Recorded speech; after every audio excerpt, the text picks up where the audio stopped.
everyone, welcome back to our channel and welcome back to the Business of Luxury series. In today's video, we're going to focus on how Europe has built a 358 billion euro market on borrowed prestige.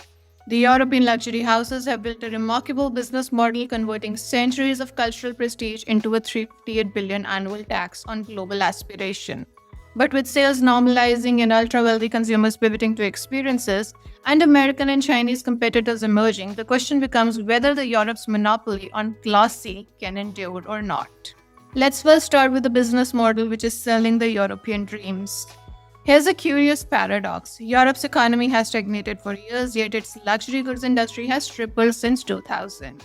The answer lies in understanding what these brands actually sell. Whether it's a Floridian developer buying a Louis Vuitton trunk or a Chinese executive purchasing Loro Piana loafers, they are not buying leather and thread. They are actually buying a slice of European identity, an idea of refinement that exists more vividly in the foreign imagination than on the streets in Paris or in Milan. The numbers tell the story more clearly. Approximately 80% of the global luxury brands originate in Europe, and this concentration is not about manufacturing superiority, it's about cultural positioning. Europe has successfully monetized its heritage, converting the mystique of aristocratic taste into scalable global product. However, what we are observing is that the customer base has shifted completely.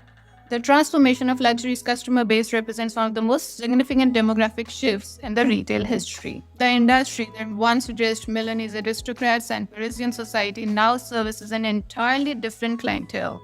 American real estate magnates, Gulf state royalty, and Chinese industrialists.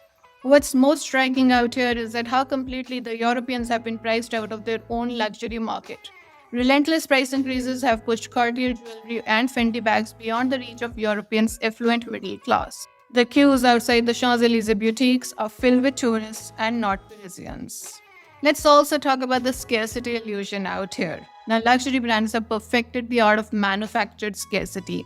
The years-long waitlist for Birkin bags explained away as shortage of skilled artisans create an impression of rarefied exclusivity. The reality, however, is more prosaic because an industry that is generating 358 billion annually is by definition mass market.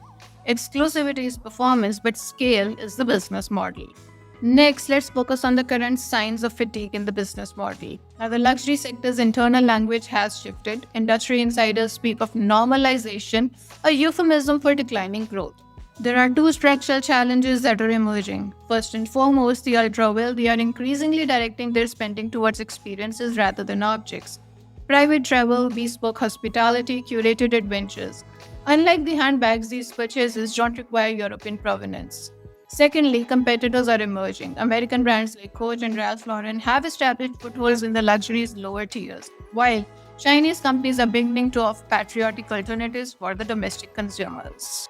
Let's wrap up with the strategic question that we are left with. Europe's luxury dominance rests on intangible asset. The perception that European origin confers legitimacy on conspicuous consumption, transforming it from gaudy to refined. And this perception has proven remarkably durable. Even critics of European governance still crave European stamp of approval on their purchases.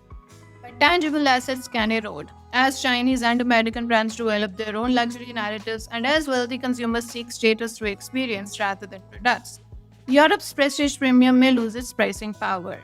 The businesses that built empires on exported self-worth may need to find new sources of differentiation altogether. The bottom line out here being that Europe's luxury industry has executed an extraordinary feat, building a 358 billion euro business on the premise that geography confers taste. The question isn't whether this was clever, it definitely was, but whether it's sustainable in a world wherein cultural prestige is becoming more distributed and wealthy consumers are rethinking what status really means.